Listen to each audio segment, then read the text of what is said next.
Fixating on it is not going to make it go anywhere. If it was, then I would be debt free by now.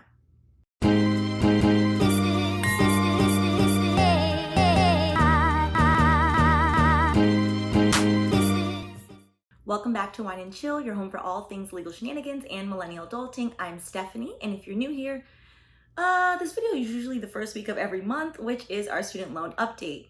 So yes, it is a smidge late as this is the third week of May, but that's okay.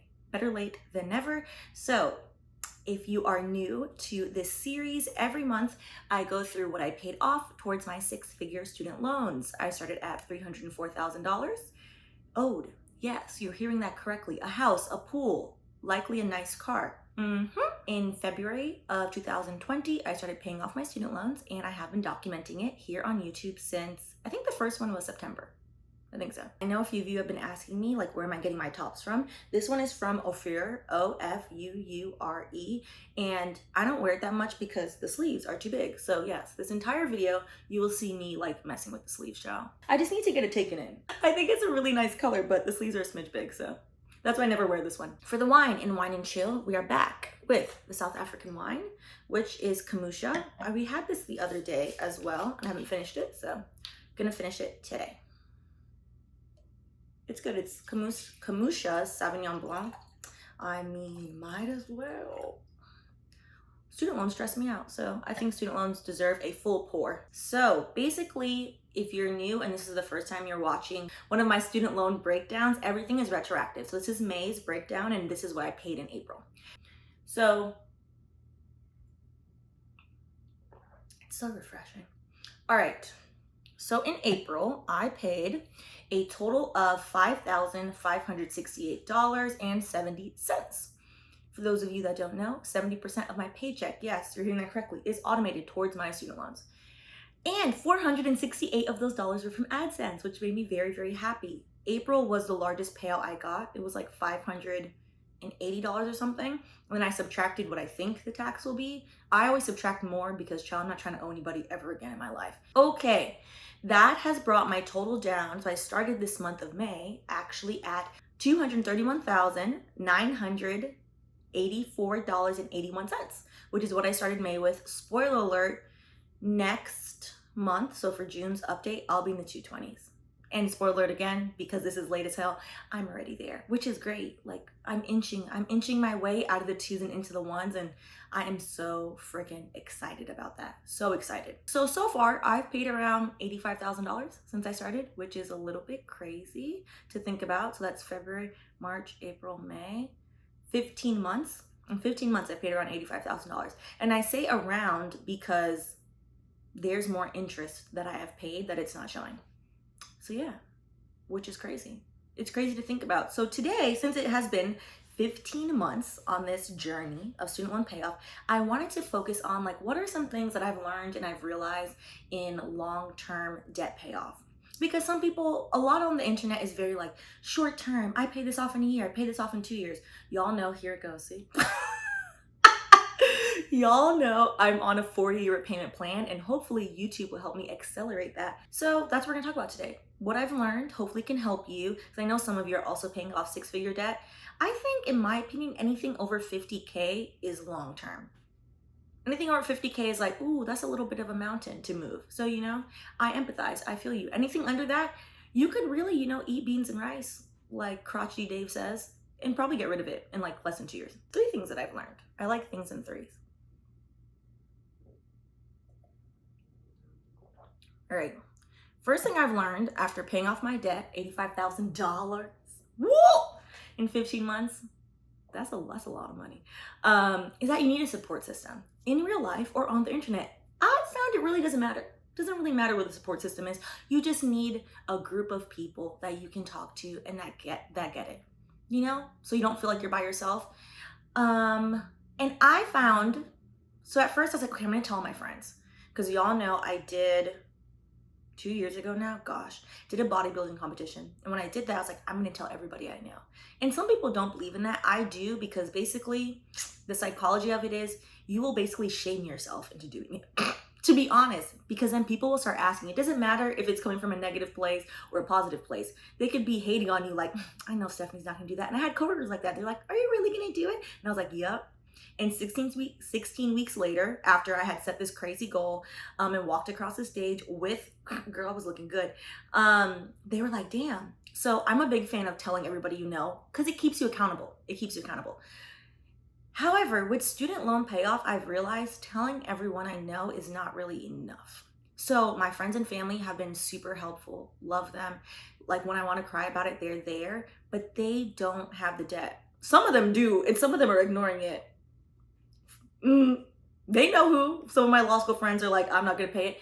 But what I found with payoff, debt payoff, you need to find people who also owe similar amounts, or it doesn't have to be similar amounts. You just need to see other people that also owe money, to be honest, and that are paying it off. So whether that's my channel or other channels, that's what you need, and that has made me feel a lot better. Because at first it was fine. Like, you can watch it. I've made a playlist now where they're in order by month, so you can watch it. At first I was excited. It was great. I was like, this is exciting. I'm paying it off. Child, by month 6, it stops becoming exciting. It's not exciting. It just becomes a little like tedious, like this is the fact of my life. You need other people where you feel like a sense of community. So find internet friends. So once I realized like, damn, love y'all, mean it to my in real life friends, I needed some other friends that were similarly situated and that also owed a house, child. I did. So, and by friends, I mean, so then I just started consuming a whole bunch of debt payoff information. So I'm gonna give you a few of the Instagrams and YouTubes that I follow that have really just kept me on the path and made me feel better about it. So the first one being on Instagram, Debt Free Gonna Be is my favorite. Excellent. She's also just like hilarious, and we're gonna go through one of her reels in a second. Bitch, I'm budgeting. Yes. The name of the Instagram is called Bitch, I'm Budgeting, which that alone brought me joy. So that's great.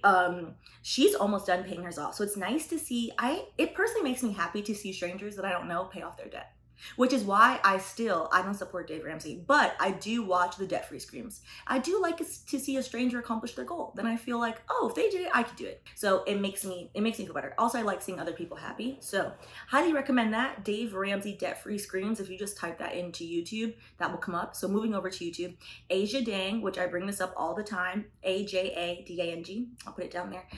She paid off $200,000 in 2 years. Amazing. She has an entire playlist. So this was, I think, last year, the year before she paid it off. She has an entire playlist. So I've watched her full playlist, I think 3 times at least. When I'm having a bad day, and I'm just like fixating on my debt, and I'm like, I have to stop. I literally just watch the video she has when she paid it off. It makes me cry every time. It's great. So highly recommend that. I'm here. We can talk about it. You need a shoulder to lean on.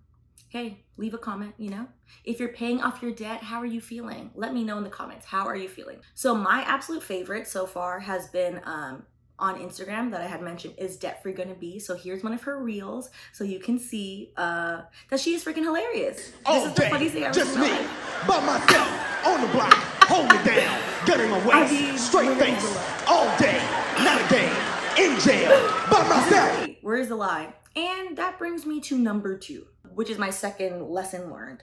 Paying off your debt with a single income, just you by yourself, is rough as sorry. Woo! It's not pleasant. So you'll see a lot of married couples on YouTube, on the internet, be like, we paid this off in 16 months. There are 2 of you. Of course you did.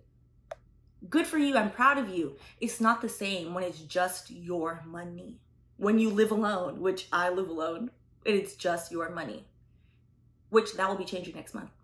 Update. I talked about it a little bit in my One Big Happy Life versus Dave Ramsey walkthrough, that it's not the same. So to be honest, no shade, but I've purposely sought out people that are doing it on single income, that are unmarried, or that like don't have a domestic partner or whatever, because when you are responsible for all your bills by yourself, it does feel a little bit different. It can be isolating. So I'm in a relationship, y'all know that, but like my debt is not Gabriel's debt. It's mine.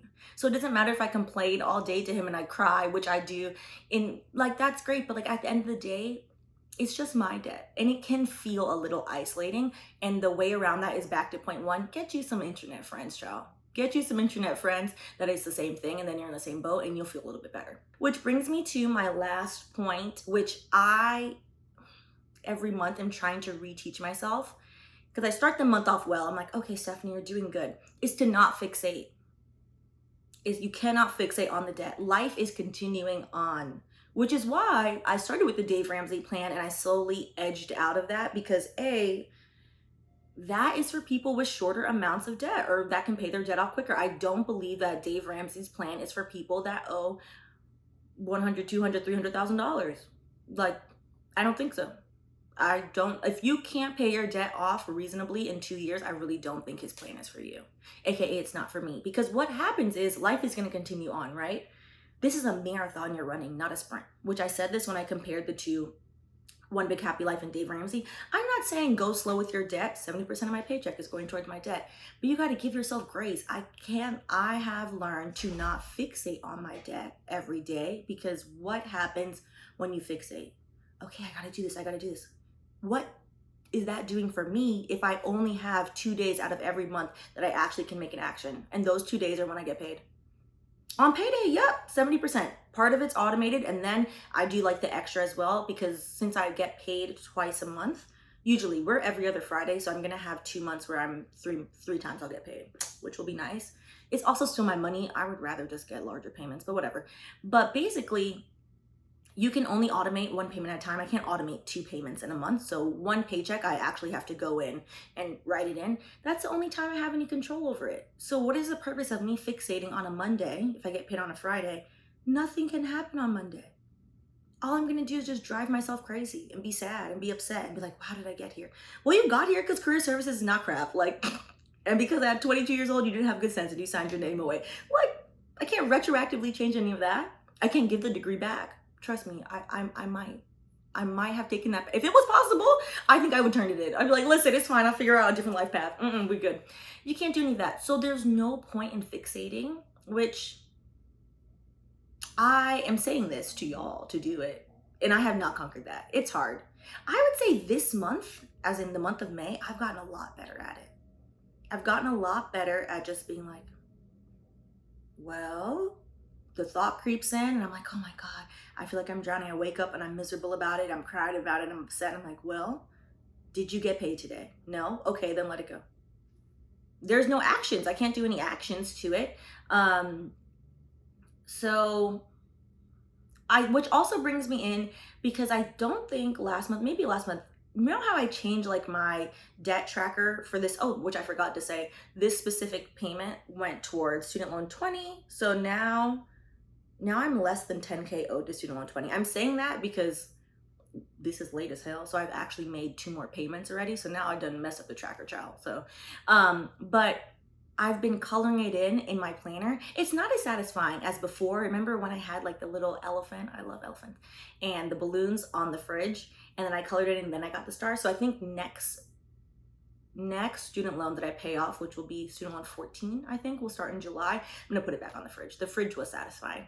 So yeah, I think those are the big things. Get you some internet friends or in real life, like if you have some friends in real life that want to motivate you. If they don't, keep it pushing. Be like, okay, we're still like the best of friends, but you have no interest paying off your debt. Cool, not talk to you about that. Don't let anyone derail you. So if that's like your friends, your family in real life, and they're just like, oh, I haven't paid off mine. That's good for them. That's not your life. So get you some internet friends. Trust me, the placebo works the same way. You would be surprised how much motivation you can get from someone you don't know. I'm surprised. Whenever y'all tell me like, oh, we're on the path together, I'm like, yes, thank you. Thank you. Because it can be lonely. So get you some internet friends that are also paying off debt. What was number 2? Paying off debt, like as a single income person, is hard, but it's not impossible. So yes, accept that it is going to be harder, but it is not impossible, and that's fine. That is fine. And then last but not least, which we all could work on this, particularly me, don't fixate on your debt. Fixating on it is not going to make it go anywhere. It's really not. If it was, then I would be debt-free by now. It's not. So yeah, those are my 3, and I won't promise that come for 12 fool. I will make sure that June's student loan update is on time. This is the only one that's been late, so just saying. Not to give myself too much leeway. I apologize if this is very, very late. FYI, something I've noticed about myself. It's warm outside. We have been in a potpourri for a year and a half. New York, literally, this week finally opened after over a year. Do not let the warmth outside ruin your budget. Just adjust it. I have actually adjusted my budget for the summer. Just adjust it. Like, don't just spend off the money and then be like, oh crap. Just adjust it. Just give yourself some leeway. Like, for example, you guys see me in the same tops all the time. I've been saying like every month I want to put towards like $100. You know, some months I don't spend all of it towards getting like some new tops. I love Ankara, and Ankara is not cheap. That's okay. You know, I deserve nice things, and I want to support a Black-owned business and pay the price that they deserve as well. Okay, I adjusted my budget. Summer's coming outside, honey, it's rosé season. I'm trying to be on all of the rooftops. Okay, adjust the budget. Just adjust the budget. Just move it around. Better to adjust your budget than realize you spent too much money and now you have to feel guilty and then pay less towards your student loan.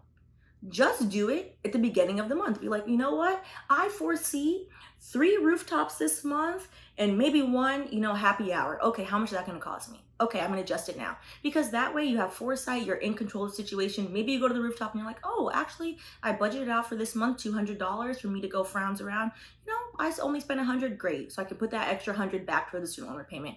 You will feel better about it than instead of messing up your budget and then being like, oh, it's all gone to crap, I fell off. Don't do that to yourself. What I've decided for the summer, all of my AdSense money always goes back to student loans. Like this, like a hard set rule, like take all the taxes, goes to student loans. But I have adjusted what comes out of my paycheck a little bit. Like it's automatically set to 70%, but I have taken out like $100 and reallocated $100 out of my $5,000 payment and been like, well, I'm gonna go have fun. That's fine. The $100 that I've allocated towards these tops, like I have kind of like wiggled around. I haven't actually bought them every month. So I'm like, okay, cool. I have like a nice little buffer. Cause ciao.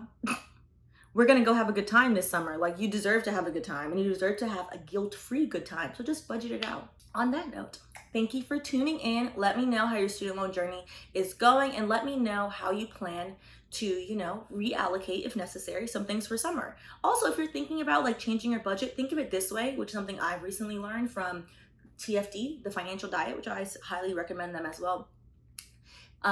Chelsea, I think that's her name, Chelsea Fagan, yeah, who runs TFD, was saying her budget is not the same every month, which that was like a revelation to me. I was like, oh, that makes sense.